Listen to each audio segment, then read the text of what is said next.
الصلاۃ والسلام علی سید الانبیاء اما بعد فاعوذ باللہ من الشیطان الرجیم بسم اللہ الرحمن الرحیم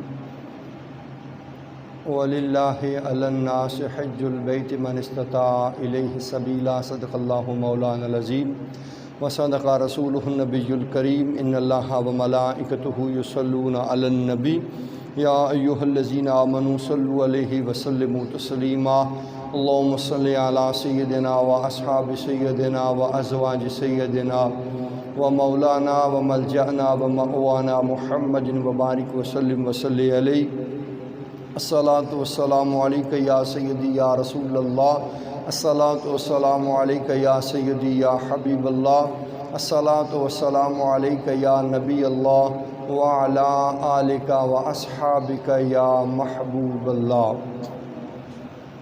نہایت واجب الاحترام معزز محترم محتشم سامعین ذی وقار، آج کے اس مبارک دن میں چونکہ آج دن جمعۃ المبارک کا ہے اور تاریخ 9 ذی الحجہ کی ہے، اس تاریخ کو اسلام کا عظیم اور آخری رکن حج وہ ادا کیا جاتا ہے۔ خوش نصیب اور خوش بخت وہ لوگ ہیں جنہیں پروردگار عالم حرمین طیبین شریفین کی حاضری کا شرف عطا فرماتا ہے۔ تو حج بیت اللہ شریف کے اندر ادا ہوتا ہے، اس حوالے سے چند معروضات بیت اللہ شریف کی عظمت اور فضیلت کے حوالے سے آپ کی سماعتوں کی نظر کرنا کسی فائدے سے خالی نہیں ہوگا۔ معزز سامعین، اللہ رب العالمین نے فرمایا وَلِلَّهِ عَلَى النَّاسِ، اللہ تعالیٰ کے لیے لوگوں پر حج البیت من استطاع الیہ سبیلا، فرض ہے حج اس کے گھر کا جو وہاں تک جانے کی استطاعت رکھتا ہو۔ اللہ رب العالمین کے گھر تک پہنچنے کی جس کے پاس طاقت توفیق اور استطاعت ہو، اس پر بیت اللہ شریف کا اس میں حاضری دینا اور حج کرنا یہ فرض ہے۔ اور حج جو ہے اسلام کا 5واں عظیم رکن ہے۔ زندگی میں ایک مرتبہ حج فرض ہے صاحب نصاب اور صاحب استطاعت بندے پر، تو وہاں پر وہی خوش نصیب جاتے ہیں جنہیں اللہ رب العالمین حاضری کا شرف عطا فرماتا ہے۔ حج بیت اللہ شریف کے اندر ہوتا ہے۔ بیت اللہ شریف کی عظمت کے حوالے سے چند معروضات آپ کی سماعتوں کے حوالے کروں۔ جہاں پر بیت اللہ شریف ہے وہ زمین کا سینٹر ہے۔ اسی مقام پر حضرت آدم علی نبینا و علیہ الصلاۃ والسلام کا نزول ہوا۔ جب آپ آسمان سے زمین کی طرف تشریف لائے تو اس مقام پر آپ اترے تھے۔ یہ سینٹر ہے روح زمین کا۔ اور بیت اللہ شریف سب سے پہلے ملائکہ نے تعمیر کیا، ملائکہ کے بعد پھر نشاط ثانیہ کا شرف حضرت آدم علی نبینا و علیہ الصلاۃ والسلام کو پروردگار عالم نے عطا فرمایا۔ آدم علیہ السلام کے بعد حضرت ابراہیم علیہ السلام، حضرت اسماعیل علیہ السلام کو اللہ رب العالمین نے یہ فریضہ سونپا، انہوں نے اسے تعمیر کیا۔ تعمیر نو ان کے دور میں ہوئی۔ وقتاً فوقتاً بیت اللہ شریف کی اس طرح تعمیرات ہوتی رہیں۔ آدم علیہ السلام کے بعد پھر ابراہیم علیہ السلام نے اسے تعمیر کیا۔ بڑی عظیم اور بڑی مبارک وہ جگہ ہے کہ پھر جس کی طرف وجہ تخلیق کائنات مخبر صادق محبوب کبریا احمد مجتبی حضرت محمد مصطفیٰ صلی اللہ علیہ وآلہ وسلم اپنا منہ کر کے نمازیں پڑھتے رہے۔ بیت اللہ شریف کے اندر طواف حصول برکت کا ذریعہ ہے، اس کی زیارت عبادت ہے، اور وہاں پر اس کی محبت اللہ رب العالمین کی رضا اور رحمتیں حاصل کرنے کا ذریعہ اور وہاں پر دعائیں مستجاب ہوتی ہیں۔ ایک دفعہ کا واقعہ اس طرح روایات میں آتا ہے کہ حجاج بن یوسف طواف کعبہ کر رہا تھا، لیکن یاد رکھیں دعا جب بھی جہاں بھی مانگی جائے اس کے لیے صدق دل اور خلوص نیت کا ہونا ضروری ہے۔ اگر ہم خلوص نیت سے نہیں مانگتے، صدق دل سے نہیں مانگتے تو پھر بیت اللہ شریف کے اندر بھی قبول نہیں ہوتی۔ جب ایمان اور یقین کے ساتھ مانگیں گے تو پھر جہاں پر بھی ہوں گے وہ اللہ کریم کی بارگاہ کے اندر ہماری عرضیاں، ہماری التجائیں وہ قبول ہو جاتی ہیں۔ حجاج بن یوسف نے طواف کعبہ کے دوران ایک آدمی کے پاس سے گزرا تو دیکھا وہ اللہ سے بینائی مانگ رہا ہے، پروردگار عالم نابینا ہوں کرم کر تو مجھے بینا کر دے۔ دوسرے چکر میں حجاج بن یوسف نے دیکھا تو پھر اسی انداز میں وہ اندھا وہ نابینا دعا مانگ رہا ہے۔ تو حجاج بن یوسف نے کہا اے نابینے سن، اب میں تیسرا چکر جا رہا ہوں، میرے یہاں واپس آنے تک اگر تیری بینائی واپس نہ آئی تو میں تجھے قتل کر دوں گا۔ پھر تو جان کے لالے پڑ گئے، پہلے وہ نظر کو روتا تھا، اب جان بھی جاتی ہوئی نظر آ رہی ہے۔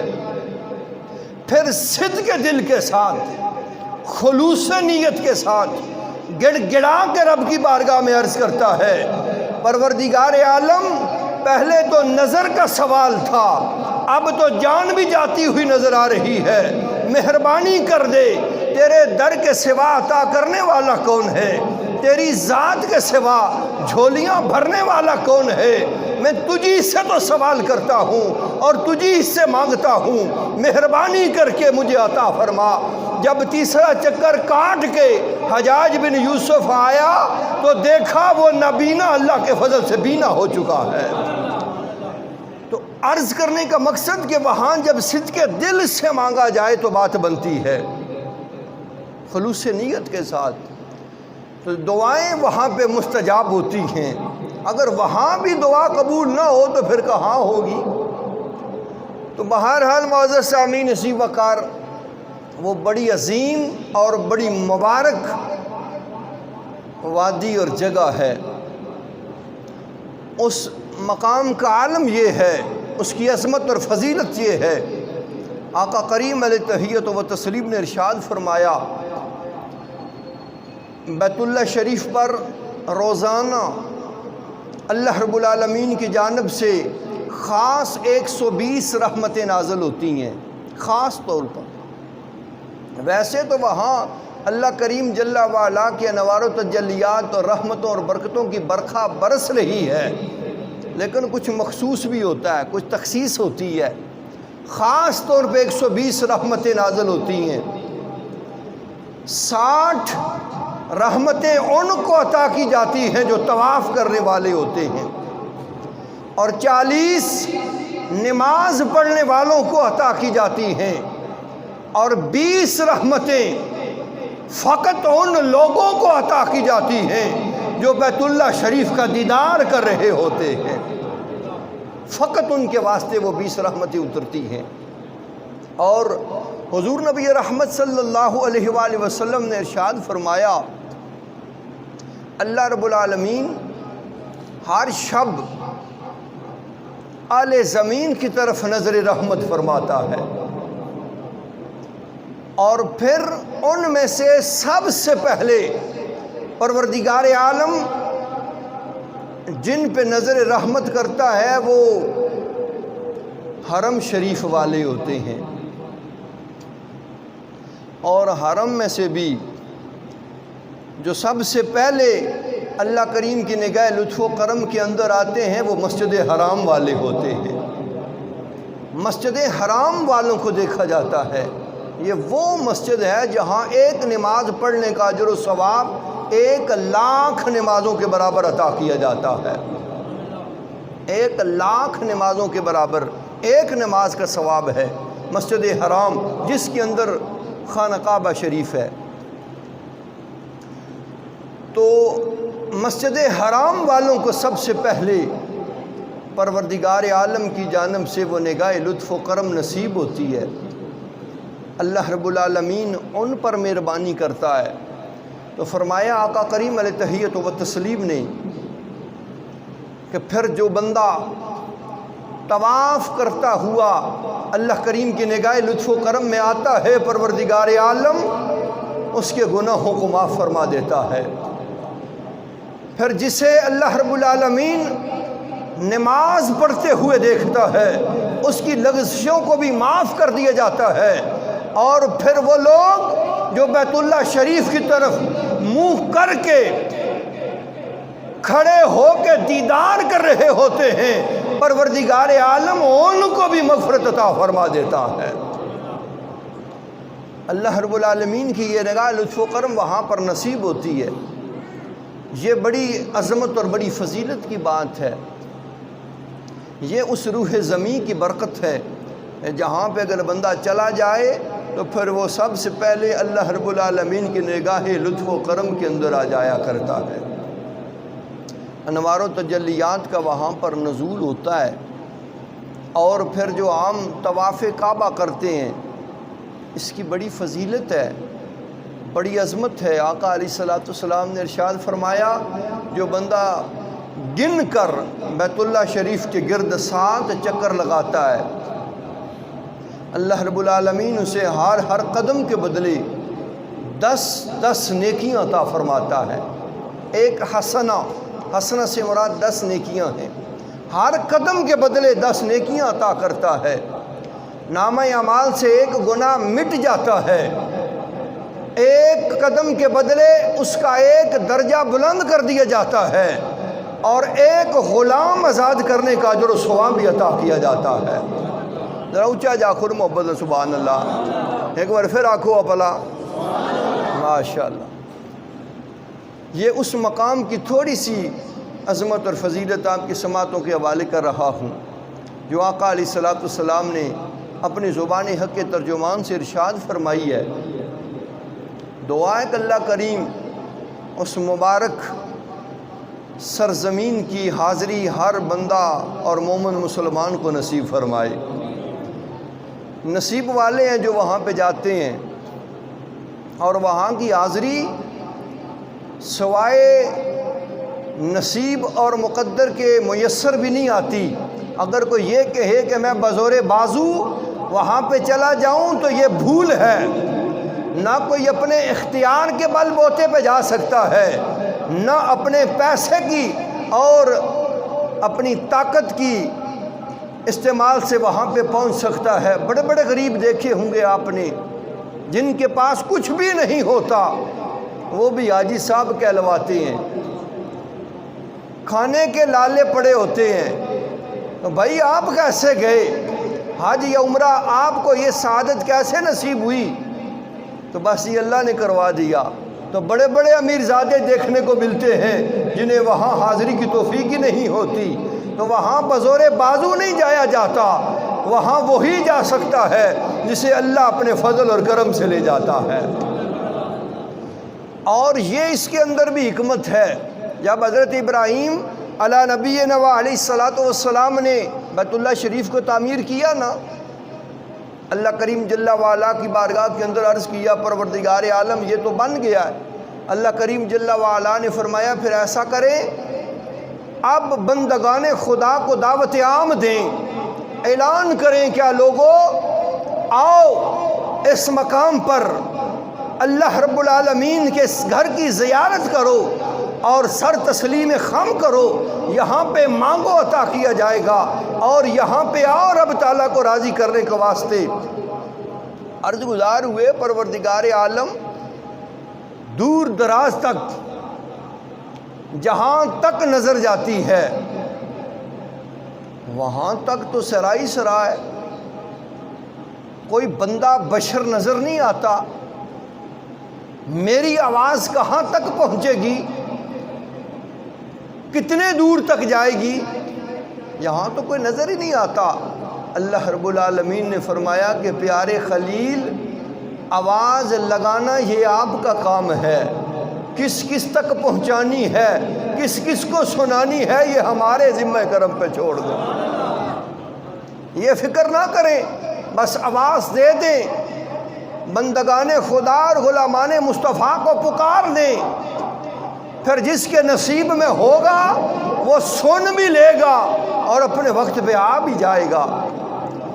حضرت ابراہیم خلیل اللہ جبل ابی قبیس پہ کھڑے ہوئے اور اعلان کیا، دعوت عام دی بندگان خدا کو، اور رب تعالیٰ کے گھر کی طرف، اور یہاں کا فریضہ جو تم پر ہے اسے ادا کرو، اس جگہ کا جو حق ہے اسے ادا کرو۔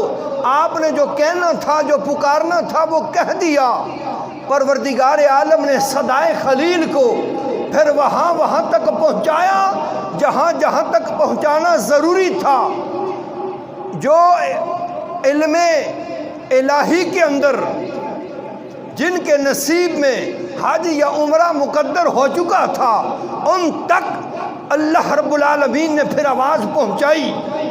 جو باپوں کی پشتوں میں تھے انہوں نے بھی سنا، جو ماؤں کے رحموں میں تھے انہوں نے بھی سنا، جو عالم ارواح کے اندر تھے انہوں نے بھی سنا۔ تو جس کے مقدر کے اندر حاضری حرمین شریفین نصیب تھی، لکھ دگی تھی، اس نے سنا ہی نہیں، پھر لبیک بھی کہا صدائے خلیل پر۔ تو جس نے لبیک کہا، آج وہ اپنے اپنے وقت پر، اس وقت سے آج تک، آج سے صبح قیامت تک جس نے سنا اور صدائے خلیل پہ لبیک کہا، وہی آج مسافر حرمین طیبین بن رہا ہے اور صبح قیامت تک بنتا رہے گا۔ اور جس نے جتنی مرتبہ لبیک کہا وہ اتنی مرتبہ وہاں پہ حاضر ہوگا۔ سنتے ہیں نا جی فلاں صاحب جناب ہر سال عمرہ کرتے ہیں یا ہر سال حج کرتے ہیں، کیوں کرتے ہیں؟ انہوں نے اتنی مرتبہ لبیک کہا ہے، اس لیے کرتے ہیں۔ اللہ نے ان کے لیے اتنی مرتبہ حاضری مقدر کر دی ہے، ان کے نصیب میں لکھ دیا ہے، وہ اس لیے جاتے ہیں۔ اس واسطے معزز سامعین نصیب وقار، وہاں پہ جانا بزور بازو نہیں ہے، اللہ کے فضل اور اللہ کے کرم سے ہے۔ جس کے نصیب میں ہوگا وہی وہاں پہ جا پائے گا۔ کچھ ایسے بھی ہوتے ہیں جو وہاں کھجوریں ہی بیچتے رہتے ہیں اور انہیں یہ سعادت حاصل نہیں ہوتی، اس لیے یہ نصیب اور مقدر کی بات ہے۔ تو بہرحال اس مبارک سرزمین پہ جانا یہ کسی عظمت اور کسی شان اور کسی کمال سے کم نہیں ہے۔ تو نصیب والوں کو وہاں کی حاضری اور شرف نصیب ہوتا ہے۔ اور حج یہ ایسا عظیم فریضہ ہے کہ جس سے اللہ کریم جل وعلا بڑا راضی اور خوش ہوتا ہے، اور یہ رزق حلال سے ہی کرنا چاہیے۔ ہر اچھا عمل، رزق حلال تو ویسے ہی عین عبادت ہے، اور پھر جتنے اچھے عمل کیے جائیں گے رزق حلال سے اتنی زیادہ برکت اور فائدہ ہوگا۔ جب رزق حلال والا جاتا ہے نا، روایت کے اندر آتا ہے کہ جب وہ رکاب میں پاؤں ڈالتا ہے اپنی سواری کی، اوپر چڑھتا ہے اور کہتا ہے اللہم لبیک لبیک لبیک کہتا ہوا جاتا ہے نا، تو اوپر سے ایک فرشتہ ندا کرتا ہے کہ تیرا آنا رب کی بارگاہ کے اندر قبول ہے، منظور ہے۔ اور اگر رزق حرام ہو تو پھر وہ رکاب میں پاؤں ڈال کے جب جاتا ہے اور کہتا ہے نا لبیک اللہم لبیک، تو پھر ادھر سے آواز آتی ہے کہ یہ تیرا آنا قبول ہی نہیں ہے، اللہ کریم تجھ سے راضی نہیں ہے، رزق حرام سے یہ عمل اس کی کوئی اہمیت نہیں ہے۔ اللہ رسول کی تابعداری کے بعد عظیم عمل بندگان خدا کو راضی اور خوش کرنا ہے۔ ایسا بھی ہوتا ہے کہ لوگ وہاں جا نہیں سکتے، حرمین شریفین میں حاضری نہیں ہوتی، پھر بھی رب کریم جل وعلا انہیں حج مبرور کا ثواب عطا فرما دیتا ہے۔ حضرت سلیمان بن ربیع ساری زندگی اور شوق ہونا چاہیے، جذبہ ہونا چاہیے، لگن ہونی چاہیے، رغبت ہونی چاہیے، نہ جا سکے یہ ہمارے بس میں نہیں ہے۔ ہمارے بس میں جو ہے وہ تو کرے نا، کہ ہمیں رغبت ہو، ہمیں شوق ہو، ہمیں چاہت ہو، ہمیں تڑپ ہو، ہمیں طلب ہو کہ پروردگار عالم اگر تو اسباب پیدا کر دے تو تیری قدرت سے بعید نہیں ہے، میرے اختیار میں جو ہے وہ کر رہا ہوں، آگے تیری مرضی، کرم کر دے تو تیرے فضل اور کرم سے بعید نہیں، نہ کرے تو تیری مرضی، پر شوق تو ہونا چاہیے نا۔ حضرت یوسف علیہ السلام کے خریداروں میں سے جو وہ بوڑھیا گئی تھی، اس بوڑھی کی طرح ایک نیت تو ہونی چاہیے، باقی کرم نوازیاں یہ رب تعالیٰ کی مہربانیاں ہیں، وہ ضرور کرے گا۔ ہو سکتا ہے ہم جو چاہت جو رغبت لے کے بیٹھے ہیں وہاں نہ بھی جائیں، اس کے باوجود اللہ رب العالمین اس چاہت کا اور اس رغبت اور طلب اور تڑپ کا اجر یہاں پہ ہمیں اس کے برابر عطا فرما دے۔ تو سلیمان بن ربیع آپ نے آج نہیں کیا تھا، ساری زندگی جمع پونجی گٹھی کرتے رہے، آنا آنا تکا تکا جوڑ کے رکھتے رہے، آج کروں گا۔ جب پیسے بن گئے آج کے لیے جا رہے ہیں تو معزز سامعین عزیز وقار پیدل سفر ہوتے تھے، سواریاں بہت کم ہوتی تھیں، پیدل یا سواری پر لوگ جاتے، عرصہ دراز سفر کر کے پہنچتے، رستے میں بڑے قیام اور بڑے پڑاؤ آتے، ایک مقام پہ رات کو پڑاؤ کیا، دیکھا، باقی قافلے والے سو گئے، آپ پھرنے نکل گئے، مشاہدہ کر رہے ہیں، اللہ رب العالمین کی قدرتوں کے نظارے کر رہے ہیں۔ دیکھا کہ ایک نقاب پوش عورت ہے، مردار گدھے سے گوشت کا ایک پیس اتار رہی ہے، تو دیکھتے ہی کہا کہ اے اللہ کی بندی، یہ گدھا حرام ہے، اوپر سے مردہ ڈبل حرام ہو گیا، تو یہ کیوں اتار رہی ہو؟ اس نے کہا کہ اے بندہ خدا، میں اس گھرانے سے ہوں کہ جس گھرانے کی چوکھٹ پہ سخاوت پروان چڑھتی ہے، جس گھرانے کا شیوا عطا کرنا ہے،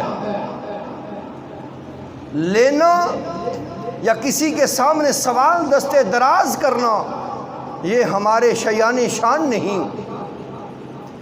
اب شریعت اجازت دیتی ہے جب جان جانے کا خطرہ ہو تو پھر کوئی شے جو حرام بھی ہو تو جان بچانے کی غرض سے تھوڑی سی کھا لینا وہ حلال ہو جاتا ہے۔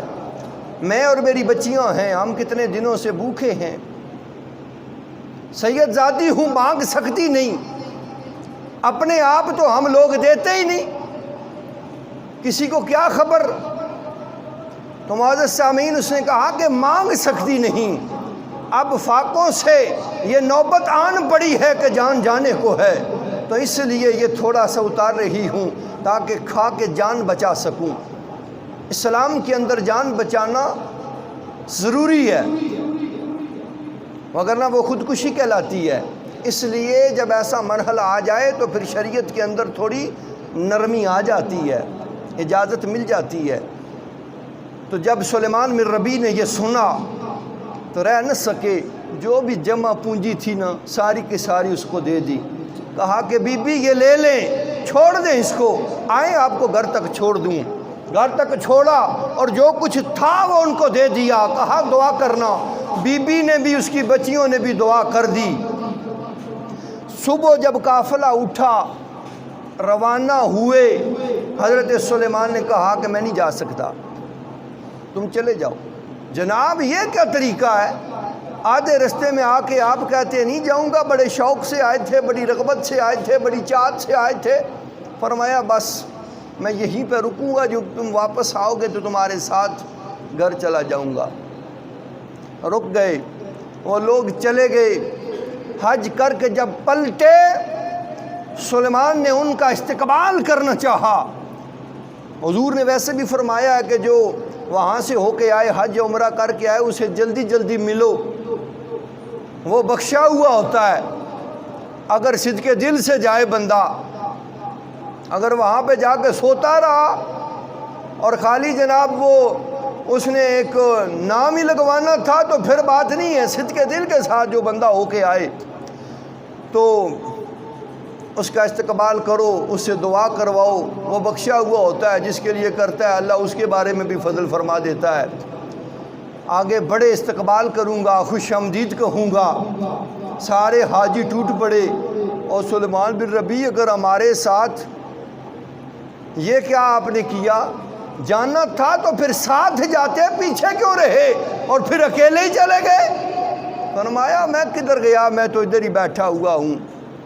سب نے کہا نہیں جناب، کوئی کہتا ہے آپ نے میرے ساتھ صحیح کی ہے، کوئی کہتا ہے آپ نے میرے ساتھ طواف کیا ہے، کوئی کہتا ہے کہ آپ نے میرے ساتھ رمی کی ہے۔ آپ نے کہا کہ میں نے کچھ نہیں کیا، یہاں پہ بیٹھا ہوں۔ ایک نے کہا اچھا یہ لے جناب تھیلی آپ کی دراہم سے بھری ہوئی، درموں سے، وہ تھیلی پیش کر دی کہ جناب طواف کے دوران آپ نے کہا تھا یہ میری تھیلی پکڑ، پھر آپ مجھے ملے نہیں جو میں آپ کو لوٹاتا، یہ اپنی مانت لے لے۔ اب بھی کہتے ہو کہ نہیں گیا؟ فرمایا میں نہیں گیا باخدا، بس یہی کشمکش تھی۔ سامعین اسی وقار شام ہو جاتی ہے، سو جاتے ہیں، مقدر جاگ جاتے ہیں، مدینے کے تاجدار کی آمد ہو جاتی ہے۔ آقا علیہ السلام نے فرمایا اے سلیمان بن ربیع پریشان کیوں ہوتا ہے؟ جو تو کہتا ہے وہ بھی ٹھیک ہے، جو یہ کہتے ہیں وہ بھی ٹھیک ہے۔ اللہ اکبر، یا رسول اللہ، آنکھ چار یار جناب معاملہ کیا ہے؟ فرمایا کہ جو تیرا عمل تھا وہ رب کی بارگاہ کے اندر اتنا قبول ہوا ہے کہ اللہ رب العالمین نے، وہ عمل کیا تھا کہ جو سیدزادی کو اپنی جمع پونجی دے دی اور کہا کہ حج نہیں کروں گا آپ یہ لے جائیں۔ فرمایا کہ یہ تیرا عمل قبول ہو چکا ہے، اللہ نے تیری شکل کا فرشتہ بنا دیا، یہ جو دراہم تجھے ملے اس فرشتے نے دیے ہیں، جو تو نے ادھر دیے تھے رب نے ادھر عطا کر دیے ہیں، اور تیری شکل کا فرشتہ بن گیا جس نے ان کے ساتھ مل کے حج کیا۔ یہ اس لیے کہہ رہے ہیں، اور رب تعالیٰ نے اس کی ڈیوٹی لگا دی، صبح قیامت تک ہر سال وہ حج کرے گا اور اس کا اجر اللہ تجھ کو عطا کرے گا، اور تیرے اس مبارک عمل کی وجہ سے اس سال جتنے لوگوں نے حج کیا اللہ نے سب کے حج کو اپنی بارگاہ میں قبول فرما لیا ہے۔ معزز سامعین اسی وقار یہ بھی چیزیں ہوتی ہیں، اللہ رسول کی رضا کے بعد اگر بندگان خدا کو راضی اور خوش کر لیا جائے تو پھر کبھی کبھی ایسے بھی ہوتا ہے بندہ وہاں نہ بھی جا پائے، اللہ گھر میں بیٹھے بٹھائے اس سے کہیں گنا زیادہ اجر و ثواب بھی عطا فرما دیتا ہے۔ یہ نصیب اور مقدر کی بات ہے۔ تو دعا ہے کہ پروردگار عالم جو وہاں پہ حاضر ہیں یا ہوتے ہیں اللہ ان کی حاضری کو قبول فرمائے، اور جو ہم حاضر نہیں ہو سکتے اللہ رب العالمین ہمیں اور ہر مومن مسلمان کو حرمین شریفین کی حاضری کا شرف نصیب فرمائے۔ وما علینا الا البلاغ المبین، سنتیں ادا کر لیں۔